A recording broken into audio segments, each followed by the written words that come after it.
to have to say this, but most people just bumble through the day. And those days eventually turn into years. And well, the rest. We've got to get better at living life on purpose. Not only for the obvious reasons of having meaningful, vibrant, and abundant lives for ourselves, but also to be examples for everyone else. And what would that do? Well, it would make our lives more meaningful, fulfilling, and abundant. But we would also be advancing humanity as a whole. It begins today. Every day. Right now. Hi, my name's Matt Stevens. This is my sober addiction. Addicts know full well what it means to be on autopilot. I'd mentioned autopilot in the previous episode. And they do the same things all the time without thought. It's like being stuck in a rut. Everybody experiences this. But when you wake up in the morning and you literally do the exact same thing every single day, it is insanity. And I'm not saying we necessarily expect a different result. I don't know what we expect. That's kind of the autopilot. That's where our brains are just switched off. It's like, well, what do you think is going to happen from that? Well, I hadn't thought about that. That's kind of where it's at with that. I hadn't thought about that. So, humans are self-aware, but there's more than just being aware. We're aware of awareness. We're aware of the fact that we are aware. And autopilot, we just kind of cruise through, stuck in old habits, old routines, things that have never served us and never will. People let life happen around them and react to it instead of taking control of their thoughts and emotions. When things happen around us, we just react until we become aware of the fact that we are aware. And then we take control of our reactions. You don't have to react to everything that goes on around you. And that's something I'm working on. I'm really trying hard to learn how to control my thoughts, really trying to control my reality. Because everything that goes on around me doesn't necessarily have to happen to me. I don't have to participate. Now, there are things, of course, that are outside of my control. And I can observe that and let it go. I don't have to participate. And yeah, there are some things that are going to happen to me that, again, are outside of my control. And it is going to affect me. I'll deal with that when it happens. Or not. Sometimes it's better to just let it roll off. Sometimes it's better to not assign blame to anybody or anything for any situation. Because when you assign blame, if something happens in your life and you assign blame to someone, for example, because this thing happened, well, now you kind of have to wait for that person to make it right before you can move on. Because now they have to apologize, and Lord knows they may never even see that they did anything wrong. And that's going to have to be okay. That's where we have to be spiritually mature enough to let it go.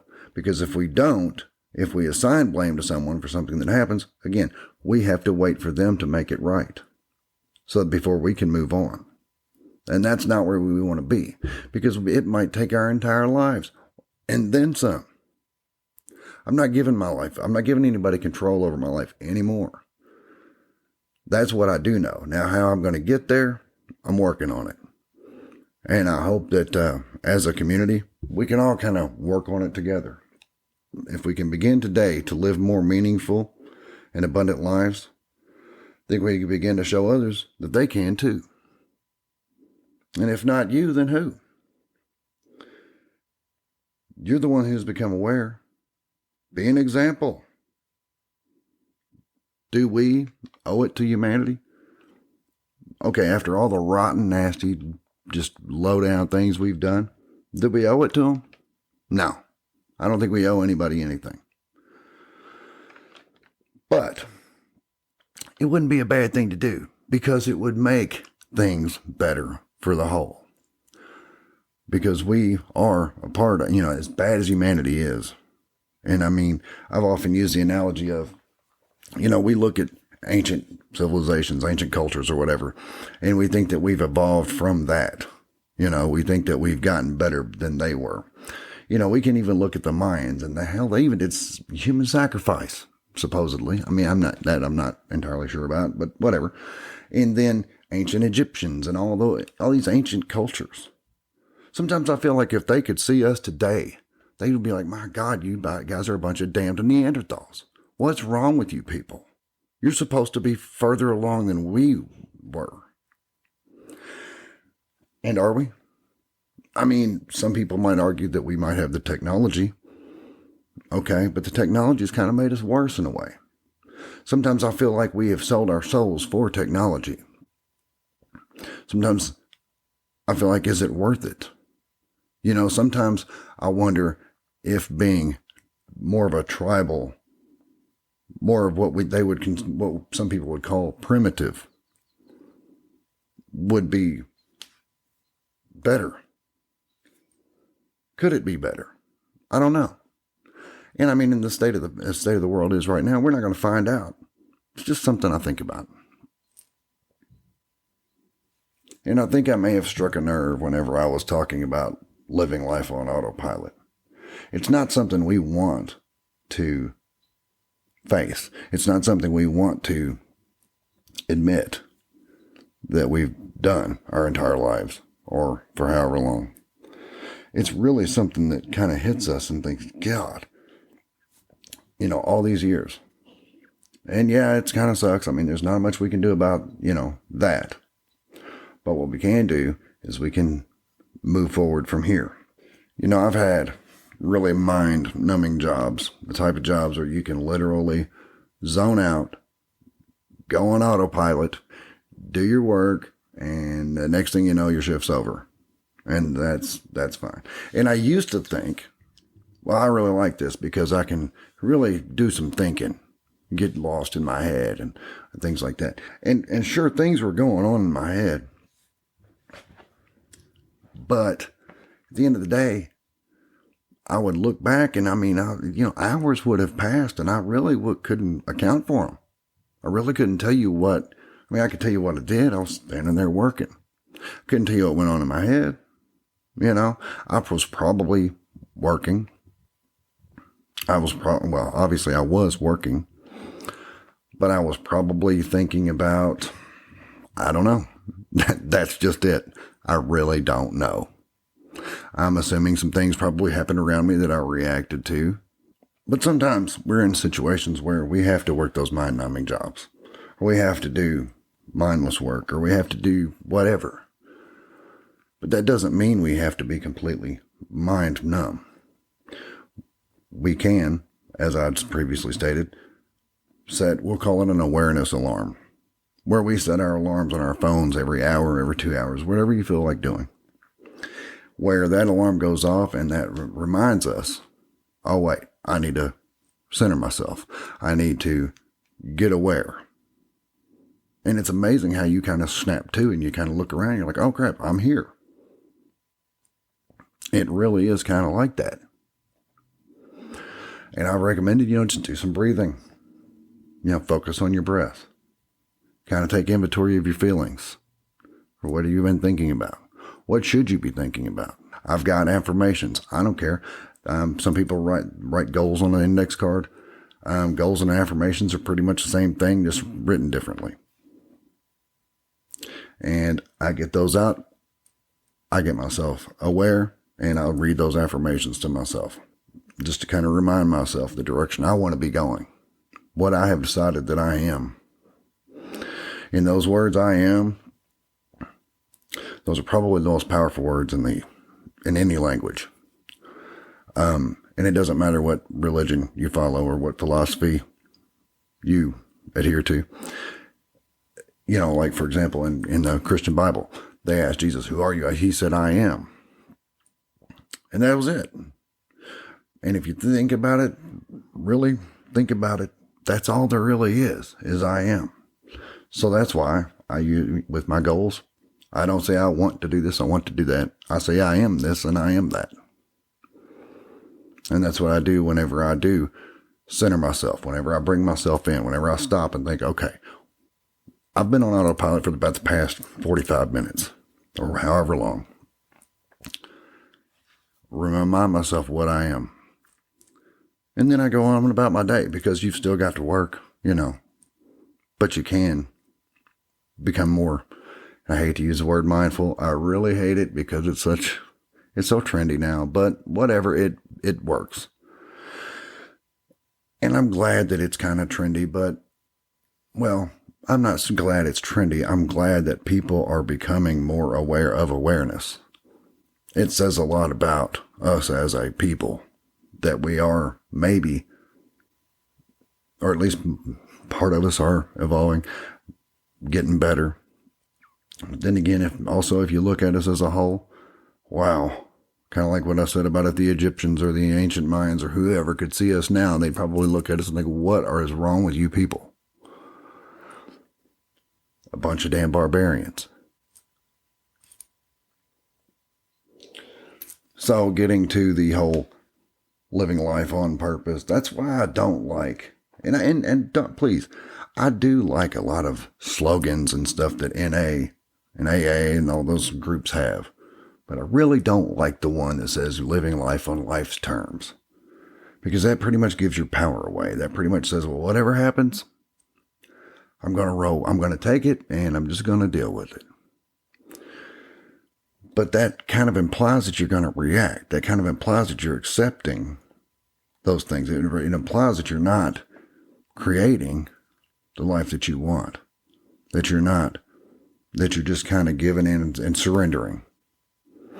Now, I do believe that there is a certain level of surrender you need to have, but I also believe there's not.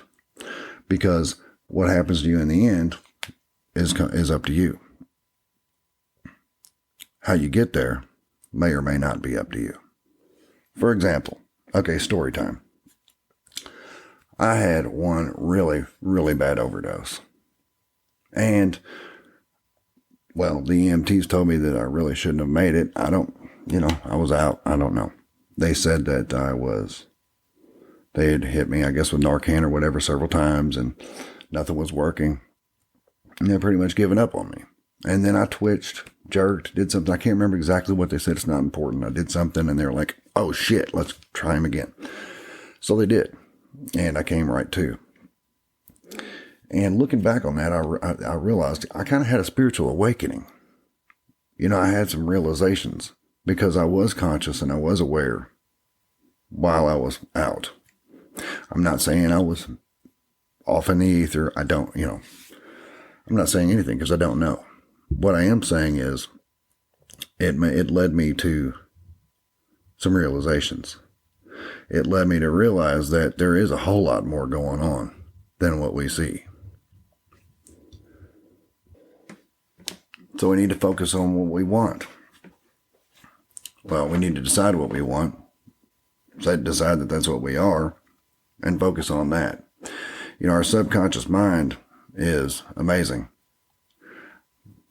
It's a lot more active than our conscious mind is, although we don't see it, but that's because it runs in the background. But nonetheless, you are still the boss. We're still the boss of our minds. So we need to tell our subconscious mind exactly what we want to happen, remind it who's boss, keep it on track, but then let it do its thing. Focus on the what, not the how.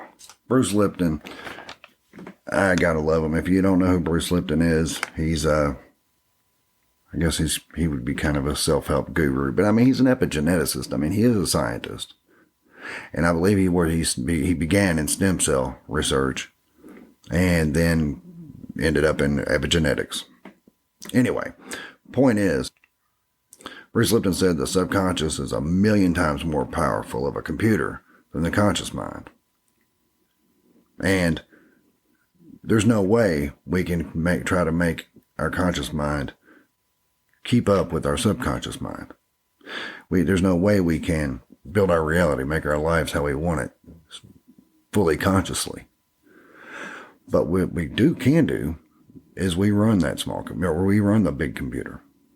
We run the subconscious. We tell the subconscious what we want to happen. And it's saying that we got to keep on track with it. Then we got to keep it on track. We got to remind it hourly.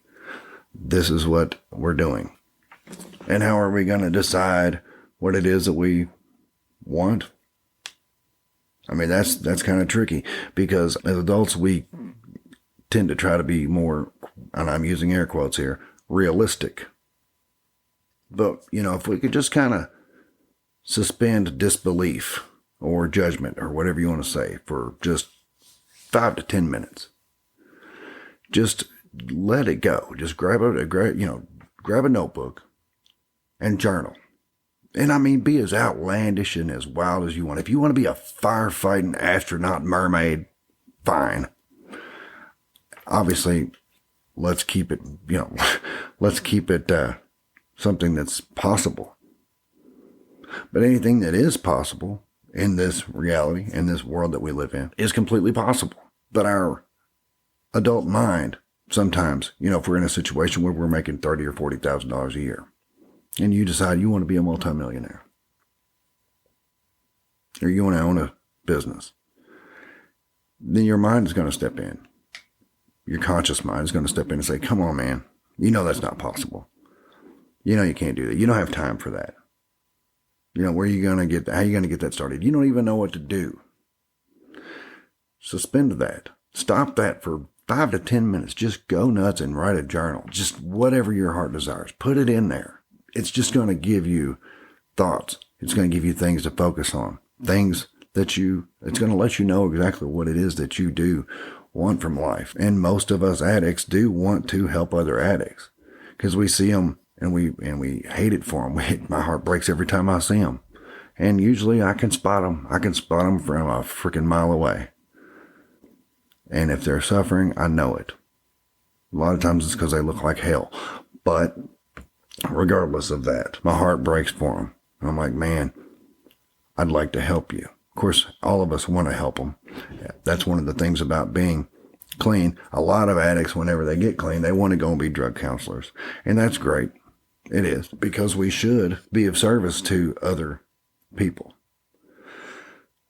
I don't necessarily want to be a drug counselor, but I do want to do this podcast, and I want to do it the best of my ability, and I hope that I do help people. But get that journal out every day for 5 or 10 minutes. Just let your imagination run wild. Just do it. Also, for about 10 minutes a day, at least to begin with, we need to meditate. I mean, I know some people may be rolling their eyes. Oh, I've tried that. A lot of times meditation is something that people would love to do, but they think it's some magical, far away, far off place that spiritual people do, or yogis do, or whatever. They always kind of imagine the Buddhist monk sitting on a mountain in the mist and all that good stuff, maybe by a waterfall, and he sits there for days until he has some big moment of clarity or something. It's really not that complicated. And you really don't have to completely clear your mind, because, in fact, I do a lot of guided meditations, which are very targeted for a specific thing, and that's fine. I do need to get more into just silent meditations. Now that I'm better at meditating, now that I know that it's okay to have thoughts, as long as you just kind of observe them and let them go. Just let them drift by. We don't have to get down on ourselves whenever we have a thought. It's okay. Like I've said before, it's a brain. It's going to think. But we don't have to participate. And what's kind of funny is with the whole journaling for 10 minutes and meditating for 10 minutes, a lot of people are like, man, I just don't have time for that. Just don't have time for it, man. Dude, you used to sit in a car, in a parking lot, waiting for your dope man to show up for freaking hours. Right? I'm right. Hours. And would we do that now? Hell no, we wouldn't do that now. I wouldn't wait for hours for anybody in the parking lot for any reason. Because if they can't have any more respect for me than that, then the hell with it. But back then we were weak and we were defeated, and we had to do that because we were subservient to the drug. But not anymore. No, now we live awesome lives. But now we're focusing on what we want to do from this point forward. And all I'm asking you to do is spend 20 to 30 minutes a day on yourself. 20 to 30 minutes on figuring out what it is exactly you are deciding you want to be. Rebuild relationships. Start a business. I mean, when you're starting from zero, hell, it's not hard. Now, if you're starting from, mildly successful even, yeah, I mean, you may have something to lose. But you've got a lot more to gain than you've got to lose in that case even still. However, when we're coming out of addiction and we got nothing to lose, that's the best time to really do something outlandish. Do something bold. Start a business. I've got a friend of mine who's very interested in doing stained glass art. And he's got an idea that's even more specific than just stained glass, but I mean, I'm not going to get into that here. It's something that I know he would be passionate about. And I'm really pushing him to try to go for it. Why wouldn't you? What you got to lose? Okay, so maybe you spend a couple $100 on equipment. Maybe you don't have that couple $100 right away. Maybe you have to build at it. I don't know. But the point is, start you an Etsy shop. Start doing some craft or some art or something. And get busy. You never know. But tell your subconscious mind, I am a successful. Fill in the blanks. But that's not for just people who are starting at zero. All I mean for people who are starting at zero is you got nothing to lose. If you fall flat on your face, oops, you're still at zero. Big deal. Now, granted, if we're looking at a scale of 1 to 100 and starting at 50, well, yeah, you might have something to lose. But you probably won't. We can become whatever we want. I mean, we did drugs for so long, we know that. We did drugs for so long that we became a druggie or a junkie or whatever you want to call it. And no, it's not something that we set out to do. It's not something we set our minds to. It's not something we instructed our subconscious mind to make happen for us. But it is something that just by repeated behavior, we just did it. So now that we're clean, we did at least learn from that. We did at least learn that, hey, continuous repeated behavior leads to something. It doesn't have to be bad. It can be good. And it does take a little work on our part. It's not a whole lot of work. It's not that hard. Maybe the awareness alarms, maybe some journaling, maybe some meditation, definitely some affirmations. We don't like our jobs. That's fine. That's not who we are. It's what we do. It's not who we are. And it's only what you're doing right now until your subconscious mind catches up with what you're telling it you want it to do. It's amazing to me because when I decided to do this podcast, I thought it was going to end up being like a lot of other things that I decided to I would like to do. There's a lot of things that I've always said I would like to do. But I kept telling myself that I am a podcaster. And this is before I even had a microphone. This is before I had anything. I am a podcaster. And I started doing things that I swear it still kind of blows my mind that I did it. The fact that I bought a microphone, that I went on Amazon and I pulled the freaking trigger and did it. Now, granted, I needed a computer. I've got other, gear. I mean, you don't need to know all that kind of stuff. But there is just the fact that I pulled the trigger. It blows my mind because those are things that I wouldn't have done because I would have always been a little, oh yeah, well, now's not the right time. Now's not a good time for that. Maybe I'll do that next month or whatever. Firmly believe that I'd convinced myself this is what I am now. This is what I'm going to do with my life, and this is what I am. This is how I'm going to impact the world. This is how I'm going to help people. Because I'm not going to be this or I'm not going to be that, but I am going to be a podcaster. I'm sorry, not going to be. I am a podcaster. See, I'm still working on it. I'm a work in progress, if anybody is. So I'm sorry if I sound preachy. This is not what I'm trying to do. I'm not trying to be preachy. I'm just something I'm passionate about because I know people can do it. Because I know from my own experience, and I know that any addict knows from their experience what's possible. There was a time in our lives where, or any family of an addict, you've seen them, you've seen how bad it can be. And just the fact that they overcame addiction at all is amazing, isn't it? That should be inspirational for anybody. Not because that person did something inspirational, just the fact that the human being can do that, can overcome such a thing. Because addiction is a ruthless, unforgiving son of a bitch. It will steal, kill, and destroy. And it will not give up on you. So, you have got to want sobriety more than addiction wants you. I've said that before. That's kind of my little quote. You've got to want sobriety more than addiction wants you. And that's a whole lot. Because, once addiction gets its hooks in you, it does not want to let go. It absolutely doesn't. It feels like it owns you at that point, doesn't it? And then whenever we go and try to take our lives back from addiction, oh boy, off to the races, huh? That's when addiction's like, oh, you think you want your life back, do you? Well, let me tell you a little something. Man, that ain't happening. So you have to fight it, right? And that's something that you did. That's something that you've witnessed other people do. And it's amazing.